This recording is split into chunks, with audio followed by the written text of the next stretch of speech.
Hello student, कैसे हो? सब बढ़िया।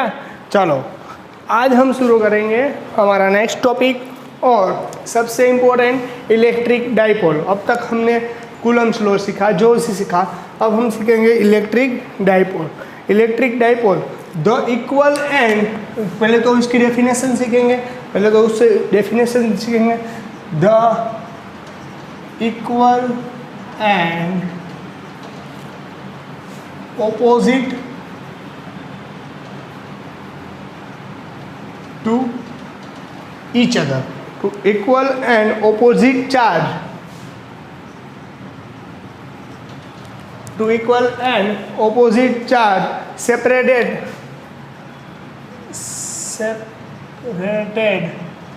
at small distance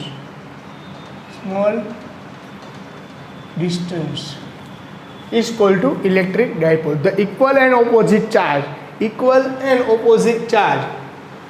represent separated at small distance, यानी कि यहाँ पर ये पॉजिटिव चार्ज है, ये स्मॉल डिस्टेंस यानी कि थोड़ा ही डिस्टेंस होना चाहिए।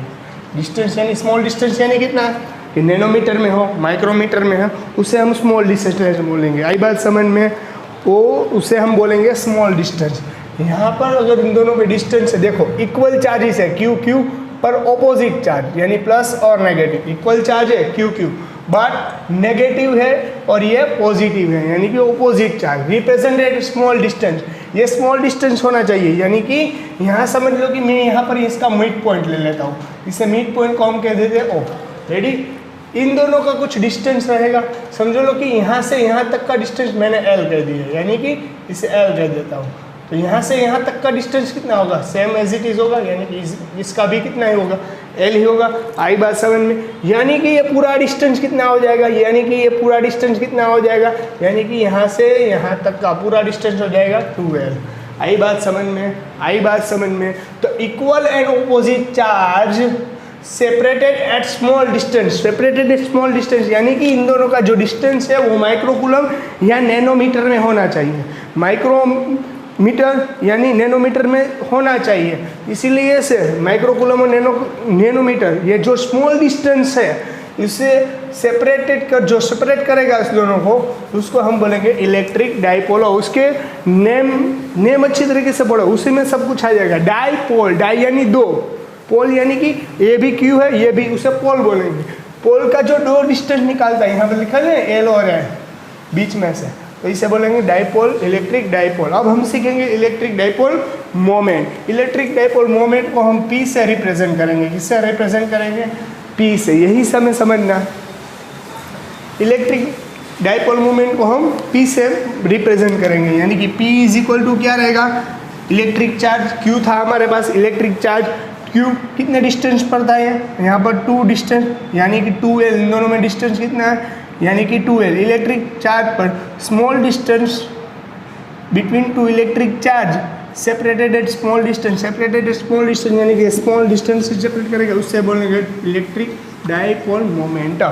इससे बोल रहे डाइपोल मोमेंट, अदरवाइज इसे इलेक्ट्रिक डाइपोल मोमेंट भी कहा जा सकता है। ये हमारे लिए इम्पोर्टेंट है, इम्पोर्टेंट, क्योंकि आगे जो भी आप पढ़ोगे इलेक्ट्रिक डाइपोल मोमेंट पर ही पढ़ने में आएगा। चलो, इलेक्ट्रिक डाइपोल मोमेंट है वो एक वेक्टर क्वांटिटी है। कौन सी वेक्टर? वेक्टर क्वांटिटी है। कौन सी क्वांटिटी है? स्केलर नहीं है, ये कौन से वेक्टर क्वांटिटी है। और इसका डायरेक्शन नेगेटिव टू पॉजिटिव रहेगा यानी कि इसका डायरेक्शन कैसा रहेगा? Negative to positive, negative to positive. Electric dipole moment का डायरेक्शन कौन सा है? Negative to positive. इसका डायरेक्शन रहेगा नेगेटिव टू पॉजिटिव। ये अच्छी तरीके से याद रखना, क्योंकि ये केमिस्ट्री में जो थर्मोडाइनेमिक्स पढ़ोगे आप लोग, थर्मोडाइनेमिक्स पढ़ोगे तब ये समझ में आ जाएगा और उसकी डायरेक्शन तब ऑपोजिट बनेगी। पर फिजिक्स में यहाँ पर नेगेटिव टू पॉजिटिव होता है, थर्मोडाइनेमिक्स में, केमिस्ट्री में इसका पॉजिटिव टू नेगेटिव, जो सर आपको लास्ट में नेक्स्ट में पढ़ाएंगे। वेक्टर क्वांटिटी है। कौन सी क्वांटिटी? वेक्टर। ये डाइपोल मोमेंट यानी इसका एसआई यूनिट कौन सा होता है? एसआई यूनिट क्या होता है? क्यू यानी कि इलेक्ट्रिक चार्ज, यानी क्यू का इसे इलेक्ट्रिक चार्ज का यूनिट है कूलम, और यहाँ 2L, L यानी लेंथ, ये लेंथ यानी मीटर में मेजरमेंट होता है, यानी coulomb into metre. Dipole electric dipole moment का ऐसा यूनिट क्या है, coulomb into metre, coulomb into metre. तो ये एक वेक्टर क्वांटिटी है। Electric dipole, the electric charge equal and opposite separated at small distance, जो इसे हम इलेक्ट्रिक डाइपोल कहेंगे, वो इसकी डेफिनेशन रहेगी। क्या स्मॉल डिस्टेंस से सेपरेट होना चाहिए, राइट बात, पर इक्वल चार्ज यानी क्यू क्यू और ऑपोजिट होना चाहिए, यानी कि प्लस और माइनस। आई बात समझ में। Electric dipole moment is P Q into 2L। कई जगह पर टेक्स्ट बुक में L की जगह रिप्रेजेंट करने के लिए डिस्टेंस को L कहा है, अदरवाइज कई टेक्स्ट बुक में L की जगह X कहा है, वो भी डिस्टेंस ही होता है। आई बात समझ में। L को डिस्टेंस बोलेंगे, कई टेक्स्ट बुक में X लिखा है, इसलिए आपको कोई दिक्कत होनी नहीं चाहिए। Ready ready. कई जगह A भी लिखा है, कई जगह A भी लिखा है, इसलिए आपको ये L यानी लेंथ यानी ये हाफ ऑफ 2L। आई बात समझ में, आई बात समझ में। अब हम एक स्मॉल एक एग्जांपल ले लेते हैं। अब एक एग्जांपल सिखाता हूँ, वो अच्छी तरीके से देख लेना, यानी आपको अच्छी तरीके से समझ में आ जाए। चलो, find the net dipole moment of the system. Find the net dipole moment of the system की नेट डाइपोल मोमेंट क्या रहेगी, वो हमें ढूंढनी है। सिस्टम की नेट डाइपोल मोमेंट समझ लो कि यहाँ है, ये यहाँ पर है। रेडी, चलो देख लो। यहाँ पर -2Q चार्ज दिया गया हुआ है, यहाँ पर कोई Q चार्ज है, यहाँ पर भी कोई Q चार्ज है। समझ लो कि इसका यहाँ से डिस्टेंस है A0 और यहाँ से है 0 है। रेडी। इस सिस्टम पर लगने वाला नेट इलेक्ट्रिक डाइपोल मोमेंट क्या होगा, वो हमें ढूंढना है। तो यहाँ पर क्या होगा, यहाँ पर देख लो, यहाँ से यहाँ तक और यहाँ से देख लो, यहाँ पर इसकी डायरेक्शन कौन सी रहेगी, वो हमें पहले ढूंढनी पड़ेगी। चलो, इस पर लगने वाला नेट इलेक्ट्रिक मोमेंट यानी कि नेगेटिव, इसकी डायरेक्शन कौन सी है डाइपोल मोमेंट की, नेगेटिव टू पॉजिटिव, तो यानी इसकी डायरेक्शन ये सीधी रहेगी। रेडी। चलो, पर -Q है, मैं उसको कट कर देता हूँ, यानी कि दो पार्ट्स निकाल लेता हूँ। चलो, -Q है ना, -2Q है, यानी कि दो पार्ट निकाल दो, -Q बनता है। आई बात समझ में। चलो, यहाँ -Q दो सेपरेट दे दिया, -Q यानी ये इसकी डायरेक्शन कौन सी होगी, ये इस पर प्रोपोर्शनल रहेगा, यानी इसकी डायरेक्टली इलेक्ट्रिक डाइपोल मोमेंट की डायरेक्शन इस तरफ से नेगेटिव टू पॉजिटिव, और यहाँ से ये नेगेटिव टू यह पॉजिटिव। Ready ready. आई बात समझ में, आई बात अच्छी तरीके से समझ में।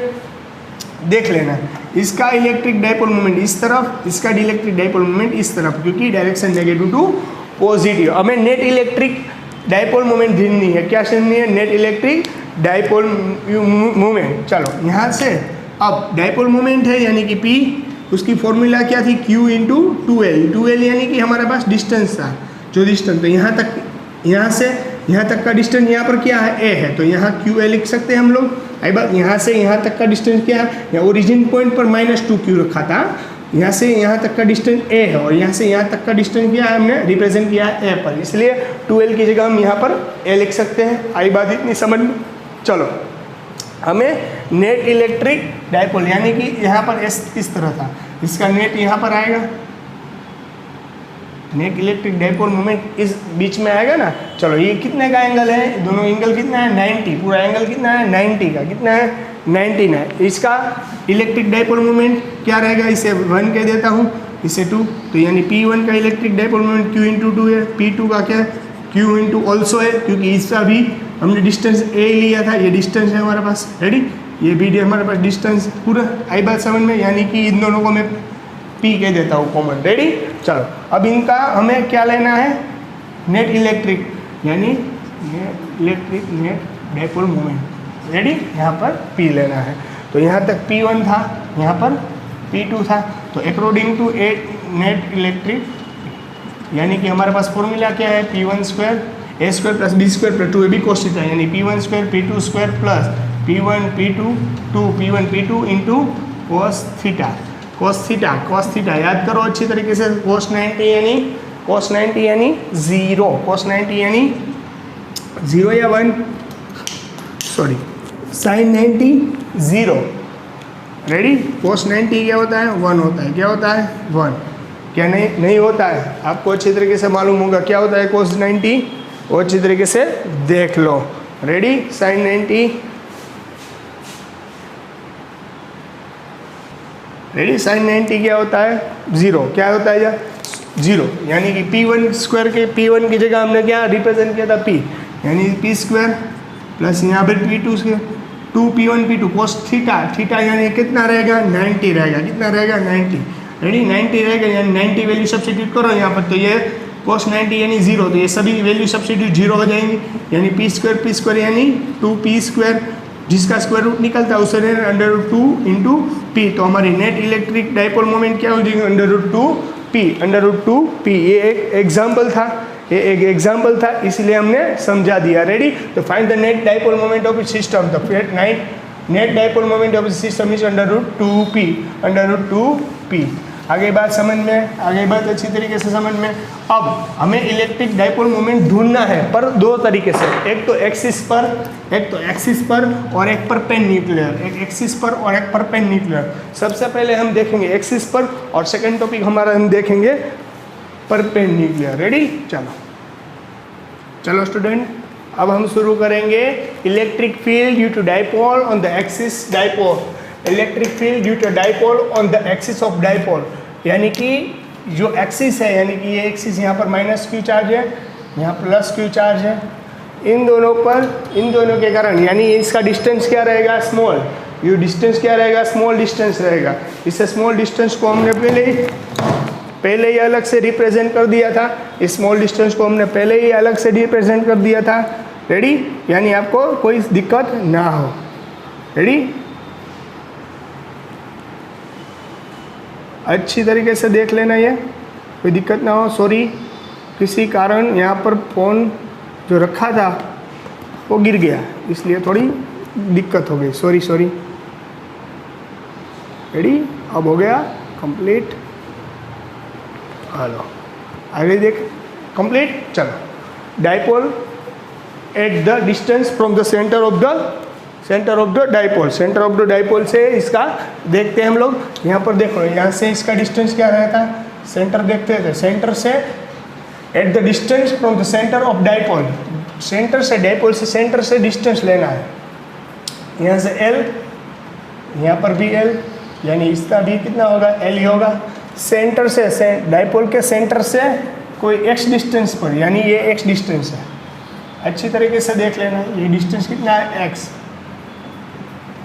चलो यहाँ से यहाँ तक की ले लिया। रेडी। इसका डिस्टेंस क्या है? x। यहाँ पर कोई क्या करना है? हमें डाइपोल मोमेंट ढूंढनी है। यहाँ पर लगने वाली नेट इलेक्ट्रिक डाइपोल मोमेंट हमें ढूंढनी है। तब क्या करेगा? नेगेटिव है। यहाँ कौन सा होगा? इसका डायरेक्शन कई डायरेक्शन में आएगी? नेगेटिव टू पॉजिटिव, यानी ये सब इसकी डायरेक्शन किस तरफ होगी? ये भी इस पर फोर्स अप्लाई करेगा, ये भी इस पर फोर्स अप्लाई करेगा। इससे हम 1 कह देता हूँ, इससे मैं 2 कह देता हूँ। ये भी इस पर फोर्स अप्लाई करेगा, ये भी इस पर फोर्स अप्लाई करेगा। रेडी। आई बात समझ में। तो सबसे पहले ये इस पर फोर्स अप्लाई करेगा, यानी ये कैसा होगा? रिपल होगा। क्या होगा? रिपल। सॉरी, इसका माइनस है, ये पहले इसका करता हूँ, ये पॉजिटिव, यानी यहाँ पर होगा इस डायरेक्शन में। आई बात समझ में? किस डायरेक्शन में हुआ? रेडी। और अब क्या होगा? -q और 2q, यानी ये माइनस है, यानी इस डायरेक्शन में ये अट्रैक्ट होगा ना, ये पॉजिटिव तो इस डायरेक्शन में ये अट्रैक्ट होगा, यानी इसकी डायरेक्शन इस तरफ रहेगी, यानी कि E1, यानी ये रहेगा E1। ये कैसा है? पॉजिटिव। ये कैसा है? पॉजिटिव। ये भी पॉजिटिव, यानी ये क्या करेगा? रिपल करेगा। क्या करेगा? रिपल। देख लो यहाँ पर पॉइंट चार्ज रखा है हमने, यहाँ तक का डिस्टेंस हमने x कर दिया था। यहाँ पर लगने वाला फोर्स, तो इसके द्वारा इस पर क्या होगा? अट्रैक्ट होगा, यानी इस डायरेक्शन में। ये इसको क्या करेगा? रिपल करेगा, यानी कि इस डायरेक्शन में। इसे E2 कह देता हूँ। आई बात समझ में? देखो, E2 का जो रे है उसको मैंने ज़्यादा बड़ा किया है। क्यों? क्योंकि as compare to by this electric field higher. चलो, इसके कंपेरिजन में इसका इलेक्ट्रिक फील्ड किसा रहेगा? हायर, क्योंकि ये तो नज़दीक है और प्लस है, यानी कि ये इस पर ज़्यादा फोर्स अप्लाई करेगी, यानी कि ये इस डायरेक्शन में जाएगा और ये माइनस क्यू के द्वारा लगने वाला इलेक्ट्रिक फील्ड, इसे 1 कहा है, इसे हमने 2 कह दिया। आई बात समझ में पहले? चलो नेट इलेक्ट्रिक ढूंढना है। नेट इलेक्ट्रिक यानी यहाँ पर लगने वाला नेट इलेक्ट्रिक, चलो यहाँ पर होगा तो बड़े में से छोटा डिजिट नेट इलेक्ट्रिक ढूंढना है, यानी कि हम रेशियो ले लेते हैं ना इलेक्ट्रिक नेट, तो यहाँ पर रहेगा E2 minus E1, E2 minus E1, Q E2 minus E1, Q E2, because of जिसकी वैल्यू हायर हो उसमें हम लोएस्ट वैल्यू कट कर लेते हैं ना, इसलिए E2 की वैल्यू यहाँ पर कैसी थी? हाईएस्ट, यानी कि E2 माइनस E1। आई बात समझ में? यहाँ E2 की वैल्यू हाईएस्ट थी इसलिए। चलो बट पहले तो हमें E2 और E1 ढूंढना पड़ेगा ना, तो E2 हमारे पास क्या था वो देख लेते हैं। E2 E1 is equal to, यहाँ पर नेट इलेक्ट्रिक फील्ड कौन सा रहेगा? E1 के हिसाब से K Q upon R square, पर R यानी डिस्टेंस होता है ना, R यानी डिस्टेंस, यहाँ से यहाँ तक का डिस्टेंस।